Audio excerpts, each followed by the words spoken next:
Hey everyone, it's Richard Metal Fan here, bringing you guys an old school album review. And today we're going to be looking into this album's 30th anniversary, which was today. And it's from one of my personal favorite bands and one of my favorite bands in the whole 80s thrash metal movement. And as you can see below the title, today we're going to be looking into The Years of Decay by Overkill. This is the band's fourth album, released on October 13th, 1989 through Atlantic Records.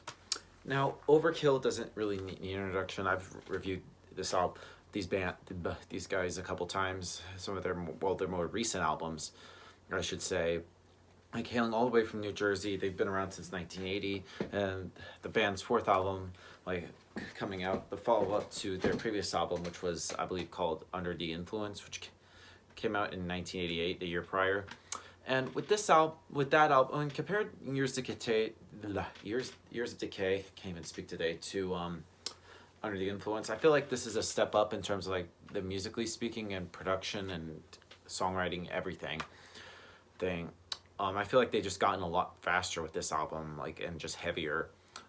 Vocally, just Bobby Blitz just sounds as great as always. Like I've said this before, like, and even like more recent stuff, he still pretty much sounds the same as he does in the 80s, which is insane. The guitar work on this album is tight from former guitarist Bobby Gustafson. His guitar playing was just tight as ever, and just the tone is just very crunchy and beefy sounding.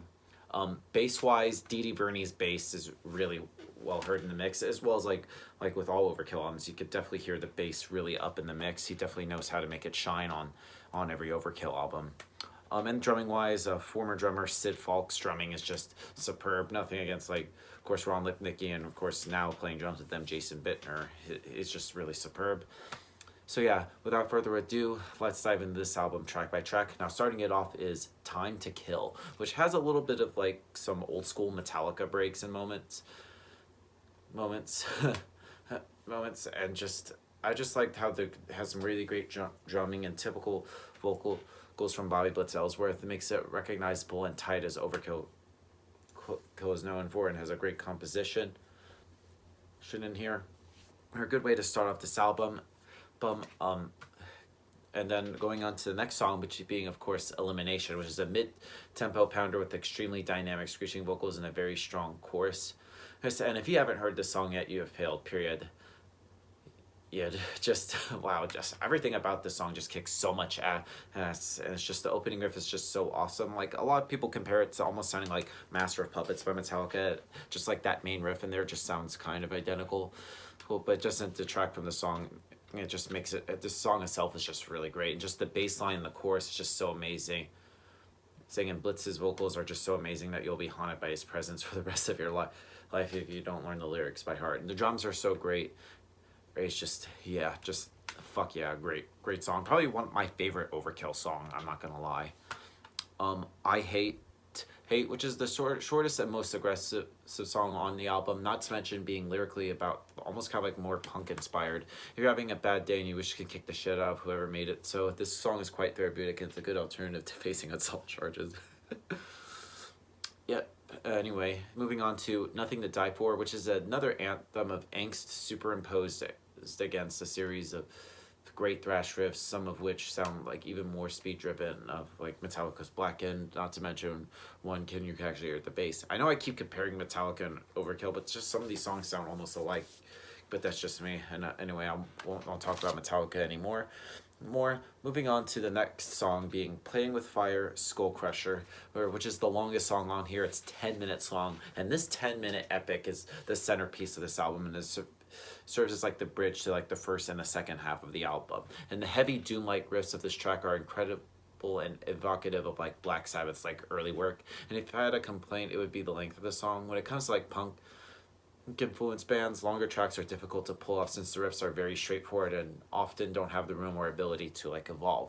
One might say that this song becomes repetitive and can be accomplished with half the runtime. It's a fair point, but I never found the length of this song nor the album for that matter to be an issue. It's just a great song. I like it. Birth of Tension has a cool opening and a really sweet bridge, and Sid Falk demonstrates he's good at double bass pounding in the chorus, and Bobby just shows off his guitar talents in another great solo. And the solo is kind of like different from the other ones he has done, and is actually pretty weird. Sort of like the wah-wah pedal does its job, and perhaps Bobby should have chosen it to use a bit less. Nevertheless, the solo demonstrates the lead guitarist can try new things instead of sticking to like the old-fashioned play scale as fast as you can approach.